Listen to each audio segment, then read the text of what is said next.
Capítulo 1. La ley del honor. Dicen que cada vez que nace un héroe, la tierra tiembla de pura alegría y el cielo de la noche se ilumina con un sinfín de estrellas nuevas, pero debe ser una leyenda de esas que cuentan los malos juglares, porque cuando nació el Cid Campeador, no hubo prodigios ni en la tierra ni en el cielo.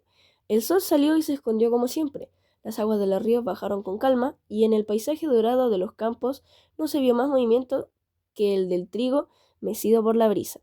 A decir verdad, lo único que causó cierto asombro fue la entereza del recién nacido. Lloraba muy poco y miraba las cosas con el gesto severo de un adulto acostumbrado a las penalidades de la vida. Cuando su padre lo abrazó por primera vez, sintió con fuerza el orgullo de su sangre. Sabía que aquel niño iba a dejar una huella profunda en el mundo, así que le anunció con voz solemne: «Te llamarás Rodrigo, y serás sin duda un gran caballero». Rodrigo Díaz nació en Vivar, en una aldea luminosa, pero humilde, que quedaba muy cerca de Burgos. Era hijo del infanzón Diego Lainez, que había servido durante muchos años al rey Fernando de Castilla y había ganado fama de gran capitán, a fuerza de arriesgar su vida en el combate. En los tiempos en que nació su hijo Rodrigo, don Diego era temido en todas partes por su arrojo sin límites, pero los sacrificios de la guerra acabaron por arruinarle la salud. Cuando llegó a la vejez, apenas podía con el peso de su alma, respiraba con dificultad y vacilaba cada vez que daba un paso. Con sus barbas blancas y hombros cargados, el viejo don Diego parecía una sombra de lo que había sido. Sin embargo, seguía conservando toda la inteligencia de sus años jóvenes, de modo que el rey Fernando lo llamó a la corte y le dijo: «Quiero que seáis mi consejero. Os tengo por hombre juicioso y prudente, y sé que siempre me diréis la verdad». Fue una decisión sabia, pues don Diego ejerció a la perfección el difícil papel de consejero. Gracias a sus buenos servicios se convirtió en un hombre indispensable en palacio. Pero por eso mismo le salieron algunos enemigos, ya que la corte es un avispero donde manda la envidia. El que peor lo miraba era el conde Orgaz, un asturiano orgulloso y rico que rondaba los 50 años. El conde se tenía a sí mismo por el mejor caballero de Castilla, así que no podía entender que don Fernando le hubiese confiado a otro el cargo de consejero. Cierto día, al ver al rey charlando con don Diego, el conde sintió un arrebato de cólera que le quemaba por dentro como un tizón encendido, y entonces dijo con mucha rabia: «Majestad, no entiendo cómo podéis confiar tanto en el pobre don Diego. ¿Acaso no veis que está más muerto que vivo?». La ofensa era grave, pero don Diego prefirió no replicar, pues conocía el mal carácter del conde y su odiosa costumbre de hablar más de la cuenta. «Dos no discuten si uno no quiere», se dijo, de modo que guardó silencio, pensando que el conde acabaría por pedirle perdón. Pero sucedió todo lo contrario, porque el de Orgaz andaba tan fuera de sí que no había forma humana de hacerle entrar en razón. No solo amenazó a don Diego varias veces, sino que lo acusó de haber engañado al rey con enredos de su palabrería. Pero lo peor fue que de pronto, arrastrando por el torrente incontenible de su cólera, el conde dio un paso hacia adelante, levantó la mano hasta la altura de su cara y le soltó a don Diego un bofetón terrible que sonó como un violento chasquido de látigo. «Esto es lo que opino, majestad», dijo el conde, «del hombre al que tanto favorecéis». El silencio que siguió fue tan denso que habría podido oírse el vuelo de los ángeles. Desconcertado por lo sucedido, el rey no acertó a decir nada, aunque su enfado era más que evidente. ¿Acaso el conde había perdido la cabeza? ¿Cómo se le ocurría maltratar a don Diego? En aquel tiempo nadie toleraba una ofensa semejante, pues bastaba mucho menos para que un hombre honrado sacase su espada y arreglara las cosas con un baño de sangre. Cabía esperar, por tanto, que don Diego retase al conde, pero no lo hizo, pues detestaba obrar a la ligera. Sabía que, además, que reñir adelante del rey era una descortesía imperdonable, así que se tragó el orgullo. Se dio media vuelta y abandonó el palacio sin decir nada. No olvidó, sin embargo, lo ocurrido. El bofetón había convertido a don Diego en un hombre sin honra. ¿Qué era lo peor que le podía sucederle a un noble? El honor era un bien precioso que había que mantener libre de toda mancha. porque de su limpieza dependía la dignidad de una persona.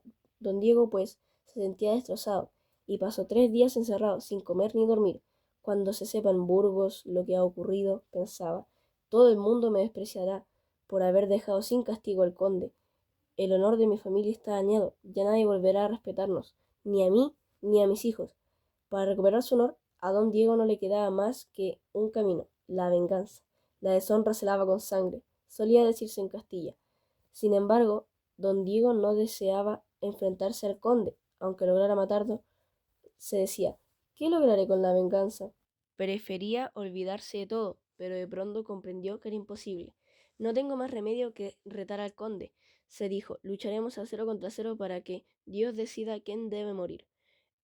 En la casa de don Diego no faltaban las armas para la venganza. De las paredes colgaban docenas de espadas, herencia de unos antepasados que habían demostrado su coraje en cientos de combates. Todas parecían igual de temibles, pero don Diego sabía muy bien cuál era la que más le convenía. Arrinconada en el salón, dormía una vieja espada con fama de invencible. Tenía el filo gastado y los nervios enrojecidos por la herrumbre, pero su alma de hierro seguía latiendo con el vigor de un arma recién forjada. Era una espada hermosa y temible al mismo tiempo, grácil como una pluma y feroz como un puñal. Un antepasado de la familia, el valiente Mudarra, la había usado muchos años atrás para vengar la muerte de sus 7 hermanastros. Aquella espada era, por tanto, un arma experta en asuntos de honor, así que parecía la más adecuada para afrontar un duelo. Pero cuando don Diego intentó levantarla, notó que la espada vencía hacia un lado como una rama azotada por el viento. Por más que le doliera, tenía que rendirse a la verdad. Soy demasiado viejo para la venganza, se lamentó don Diego, muerto de tristeza. Si apenas puedo sostener un bastón de caña, ¿de dónde voy a sacar fuerzas para empuñar una espada de hierro? Debía renunciar, pues, a la venganza, o tenía que dejarla en manos de los suyos, como hacían quienes no eran capaces de vengarse por sí mismos. Don Diego tenía 3 hijos, pero ¿servirían para derrotar al conde? Los desafíos de honor requerían entereza y coraje, vigor y sangre fría. Los hijos de don Diego parecían demasiado jóvenes para haber reunido tantas virtudes. El conde, además, era un rival difícil, capaz de matar a un hombre al primer golpe de espada. Y si tratando de limpiar su honor, don Diego perdía uno de los suyos, ¿no era mejor vivir en deshonra que causar la ruina de su familia? Pero, ¿por qué tenía tan poca fe en sus hijos? ¿Acaso no descendían de un linaje de fieros capitanes? Si Dios les ayudaba, tal vez serían capaces de derrotar al conde sin apenas esfuerzo. Don Diego decidió, pues, poner a prueba a sus hijos para averiguar si tenían esa cruda fiereza que exige la venganza. Llamó al primero, al menor, que se llamaba Hernando y acababa de cumplir los 12 años. Hernando era a menudo de carácter apacible y todavía miraba las cosas con la confiada inocencia de un niño, pero su padre se dispuso a tratarlo como si fuera un hombre, hecho y derecho. En cuanto lo tuvo adelante, le agarró la mano con fuerza y se la estrechó con tanta rabia como si quisiera partírsela en dos. El pobre Hernando quedó desconcertado. ¿Acaso su padre había enloquecido? ¿Por qué lo maltrataba sin venir a cuento? El dolor que sentía era tan grande que el muchacho empezó a sollozar. ¡Basta, padre! ¡Que me matas! Dijo a gritos. Pero cuando don Diego... Si has llegado a esta parte, por favor déjate un like y suscríbete a mi canal. Recuerda que estoy haciendo un audiolibro para ti y además no te cuesta nada. Aparte que me estarías ayudando inmensamente a seguir grabando videos y haciendo audiolibros. Cuando don Diego oyó aquello, su viejo rostro palideció de tristeza. Estaba claro que el joven Hernando no servía para un duelo de honor.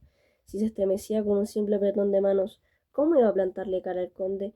Tal vez Bermudo, su hijo mediano, tendría un temperamento más apropiado para la venganza. Don Diego lo llamó al instante y el muchacho acudió a toda prisa, dispuesto a ayudar en lo que se ofreciese. Bermudo era más alto y robusto que Hernando, tenía la mirada de un hombre atrevido, como si ya anduviera muy lejos de las fáciles dulzuras de la infancia. Su padre, sin embargo, decidió ponerlo a prueba, lo mismo que a su hermano.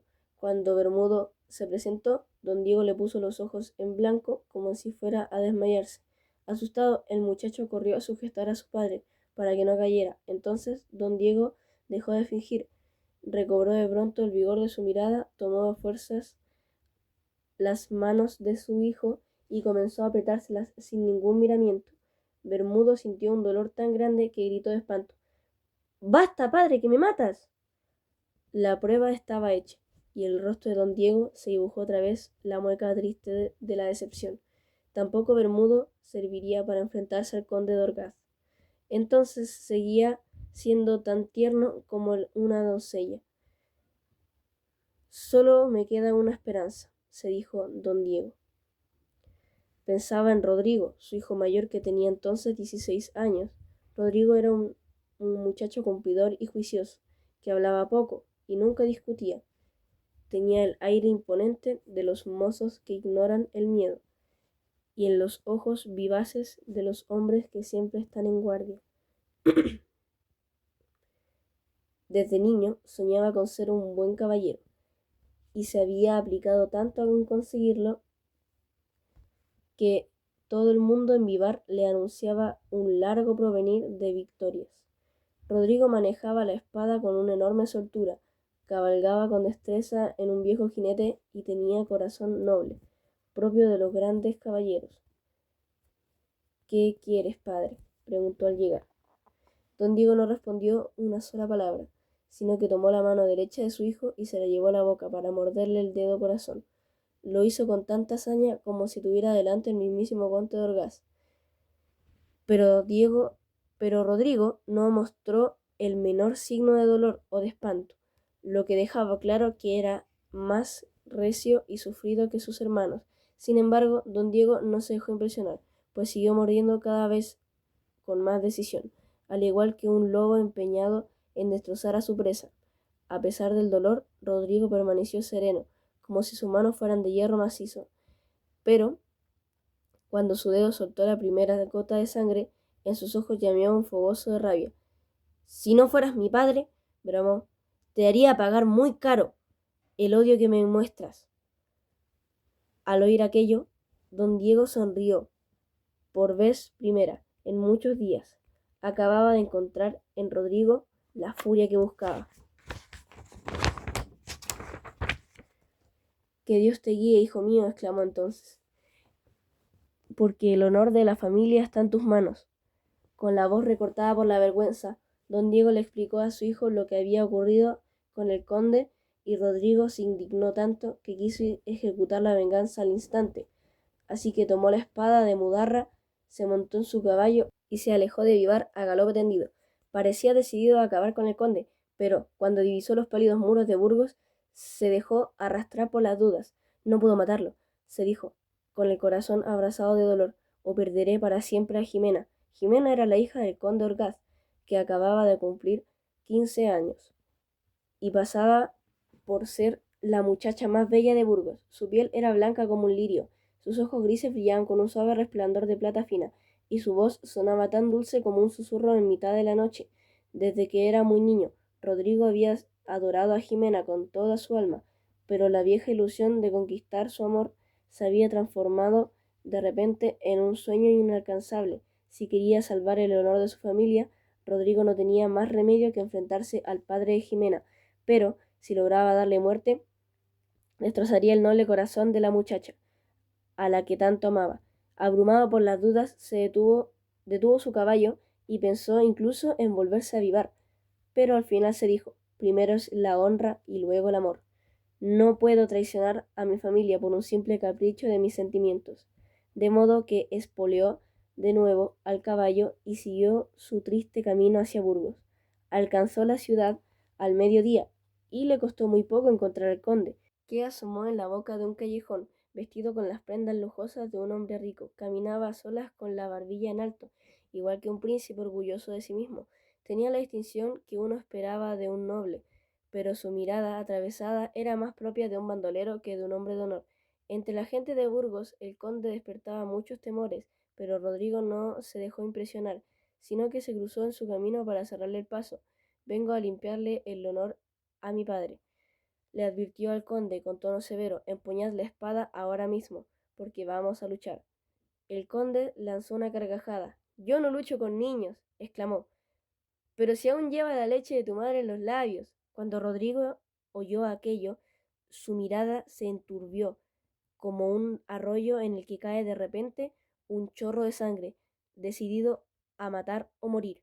El muchacho sacó la espada y se puso en guardia. El conde pareció confundido, como si le costara creer que alguien tan joven pudiera atreverse a tanto.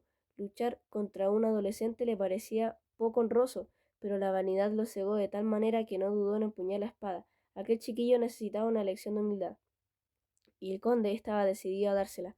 Así que ni siquiera esperó a que Rodrigo atacase, sino que lanzó la primera cuchillada del duelo, con furia de un toro que embiste. Encomiéndate a Dios, muchacho, dijo con arrogancia, porque no voy a tener piedad contigo. El duelo fue feroz. Al principio Rodrigo se limitó a defenderse, pues el conde manejaba la espada con la alarmante rapidez de un guerrero acostumbrado a matar. Más que un duelo, aquel combate parecía la exhibición de un maestro de esgrima ante un alumno poco curtido. De pronto el conde lanzó una estocada furiosa que avanzó directa hacia el corazón de Rodrigo, pero la mano de Dios debió de desviarla, pues la espada apenas rozó el hombro del muchacho. Viendo su suerte, Rodrigo recobró la confianza y desde aquel momento comenzó a pelear de igual a igual con su enemigo. Su espada ganó en soltura y sus golpes cobraron un vigor tan sanguinario que el conde llegó a sentirse acorralado. Rodrigo no era un niño, como parecía, y tenía el ímpetu incansable de los hombres que nunca se rinden. Eres valiente, muchacho, admitió el de Orgaz, entre tantos jadeos, pero el coraje no te bastará para escapar con vida. Deseoso de acabar cuanto antes, el conde descargó un golpe terrible que escondía una furia criminal, pero sus propias ansias lo traicionaron, porque cometió el error definitivo que le costó la vida. Sin darse cuenta, dejó al descubierto una zona de su vientre, y Rodrigo aprovechó la ocasión para llevarse consigo la victoria. No solo extendió el brazo en el momento preciso, sino que puso en su estocada una fuerza devastadora, capaz de partir el mundo en dos, más veloz y certera que nunca. La espada de Mudarra se coló como un dardo en el vientre del conde, quien se enroscó sobre sí mismo al sentir el silbido del hierro en las entrañas. Más que dolorido, el de Orgaz parecía asombrado, como si no pudiera creerse que su vida hubiera llegado tan pronto a su fin. Que Dios te perdone, fue lo último que dijo. Entonces Rodrigo tiró su espada y el hierro salió bañado en sangre. Con el rostro pálido de un alma en pena, el conde lanzó un largo gemido, y su cuerpo cayó de repente como un árbol partido por un rayo. El honor de mi familia vuelve a brillar, sentenció Rodrigo, y, sin perder un solo instante, montó a caballo y tomó el camino de regreso a Vivar. Pensaba que nadie había visto el duelo, pero una muchedumbre se reunió enseguida alrededor del cadáver, y por todo Burgos comenzó a oírse: Rodrigo, el de Vivar, ha matado al conde. La noticia parecía increíble. Sobre todo costaba aceptar que un hombre tan poderoso como el conde hubiera muerto en una esquina, lo mismo que un villano. La verdad, sin embargo, hablaba por sí misma. El cadáver estaba a la vista de todos, tendido sobre un denso charco de sangre. Los niños se escaparon de casa para verlo, y los perros corearon la tragedia con unos largos aullidos que parecían llantos de mujer. Así que, a eso de las 2, solo había una persona en todo Burgos que no estaba al tanto de lo ocurrido. Era Jimena, la propia hija del conde. Sucedía que el de Orgaz tenía su mansión en lo alto del cerro, y las noticias tardaban mucho en llegar tan arriba. Jimena notó que su padre se retrasaba, pero pensó que algún asunto de importancia lo retenía en la corte. A las 4 oyó por fin el ladrido de los mastines que guardaban la casa. Salió a recibir a su padre como todos los días. Jimena sonreía con la felicidad del reencuentro, pero su alegría se quebró en mil pedazos cuando vio a los 4 caballeros que traían a cuestas el cuerpo del conde. Aterrada, lanzó un grito desgarrador que resonó con fuerza en todo Burgos. Luego echó a correr hacia su padre. y le tomó de las manos. Tenía la esperanza de encontrar en ellas una pizca de calor, pero las notó frías como un témpano de hielo. «Padre, ¿qué te han hecho?», acariciando las mejillas del conde. «¿Quién te ha matado, padre? ¿Y por qué?». Para entonces Rodrigo ya había regresado a Vivar. Don Diego salió a la puerta de la casa a recibirlo y sus viejos ojos se deshicieron en lágrimas. Orgulloso y feliz, corrió hacia su hijo y lo estrechó con todas las fuerzas de sus brazos cansados. «Rodrigo de mi alma», le dijo, «has cumplido con tu deber como un buen caballero. Ahora debes alejarte de Vivar, porque tu vida corre peligro. Los amigos del conde te buscarán para vengarse y es probable que convenzan al rey para que haga rodar tu cabeza. Así que debes hacer lo posible por ganarte el perdón de don Fernando. Reuniré un ejército de 500 soldados y los pondré a tus órdenes. Dirígelos contra los moros que amenazan el sur de Castilla. Hazles retroceder de una vez, para siempre. Estoy seguro de que si lo consigues te ganarás el corazón de nuestro rey». Rodrigo salió de Vivar al atardecer bajo las nubes rojas como la sangre. Aunque había logrado vencer a uno de los hombres más poderosos de Burgos, no se sentía orgulloso en absoluto, pues notaba en el alma el peso insoportable de la culpa. Al caer la noche se resguardó bajo unas encinas y trató de dormir, pero no lo logró, porque no hacía más que pensar en la pobre Jimena. Se imaginaba con los ojos bañados en lágrimas y su estampa de niña dolorida le destrozaba el corazón. «Jimena nunca me perdonará», se decía, «pero tengo que hacerle comprender que comparto su pena y que tan solo he matado a su padre porque me lo exigía la ley del honor». Deseoso de explicar sus razones, Rodrigo decidió volver a Burgos. Acudiría en busca de Jimena, le pediría perdón de rodillas y se pondría la espada de Mudarra en sus manos para que ella le diese muerte, así si así lo quería. Al montar su caballo, sin embargo, descubrió una enorme polvadera bajo la franja rosada que anunciaba un nuevo día, y entonces comprendió cuál era su auténtico deber. Las figuras que manchaban el horizonte eran sin duda 500 soldados de don Diego, con los que Rodrigo debía enfrentarse a los moros del sur. Parecían ansiosos de entrar en combate. Venían cabalgando con tanto ímpetu que los cascos de sus caballos hacían retumbar la tierra. «No hay marcha atrás», se dijo Rodrigo, comprendiendo que Jimena había empezado a alejarse de su vida para siempre, como un viejo fantasma del pasado. Ha llegado el momento de partir hacia la guerra. Entonces no sabía que en poco tiempo iba a ser el mejor caballero de Castilla y que en algún momento lo llamarían el Cid Campeador, por el respeto que habría de inspirar tanto en los moros como en los cristianos. Tenía por delante el destino heroico con el que cualquiera se habría sentido satisfecho, pero el recuerdo de Jimena le resultaba tan doloroso que cabalgaba con un gesto triste, como si hubiera tomado sin querer el oscuro camino que lleva a la muerte. Muchas gracias por haber visto el video hasta el final. Recuerda suscribirte y activar la campanita. Adiós.